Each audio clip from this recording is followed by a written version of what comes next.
అందరికీ నమస్కారం. Allu Arjun case reverse. ACP Vishnumurthy suspend. ఈ విషయాలను తెలుసుకుంది వీడియో మీరు కంప్లీట్గా చూడండి. అప్పుడే మీకు కంప్లీట్ ఇన్ఫర్మేషన్ ఏంటో అర్థమవుతుంది. అదేవిధంగా చాలామంది వీడియో చూస్తున్నారు కానీ సబ్స్క్రైబ్ చేసుకోవడం మాత్రం మర్చిపోతున్నారు. దయచేసి సబ్స్క్రైబ్ చేసుకోండి. సబ్స్క్రైబ్ చేసుకోవడం వల్ల నేను చేసే ప్రతి ఒక్క అప్డేట్ మీరు ముందుగానే పొందగలుగుతారు. అదేవిధంగా చాలామంది లైక్ చేయడం మర్చిపోతున్నారు. దయచేసి లైక్ చేయండి. లైక్ చేయడం వల్ల ఈ ఇన్ఫర్మేషన్ మనం చాలామందికి రీచ్ అయ్యేలా అవుతాం. ఇంకా లేట్ చేయకుండా వీడియోకి వెళ్ళిపోదాం. ఫ్రెండ్స్, ఏసీపీ విష్ణుమూర్తిపై పోలీస్ శాఖ సీరియస్ అయింది. అల్లు అర్జున్ను తిడుతూ ఏసీపీ విష్ణుమూర్తి రీసెంట్గా ప్రెస్ క్లబ్లో ప్రెస్ మీట్ పెట్టిన విషయం తెలిసిందే. దీంతో ఉన్నతాధికారులు అనుమతి లేకుండా ప్రెస్ మీట్ పెట్టడంపై పోలీస్ శాఖ ఆగ్రహం వ్యక్తం చేసింది. క్రమశిక్షణ రాహిత్యంగా వ్యవహరించడంపై పోలీస్ శాఖ ఫైర్ అయింది. విష్ణుమూర్తిపై చర్యలు తీసుకోండి. ఈ మేరకు central zone DCP Akshansh Yadav DGP కార్యాలయానికి నివేదిక పంపించారు.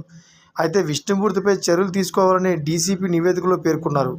నిబంధనలు ఉల్లంఘించిన వారిపై కఠిన చర్యలు తీసుకోవాలని డీసీపీ ఆకాంక్ష యాదవ్ అన్నారు. కాగా ప్రస్తుతం ఏసీపీగా ఉన్న విష్ణుమూర్తి గతంలో నిజామాబాద్ టాస్క్ ఫోర్స్ డీసీపీగా పనిచేశారు.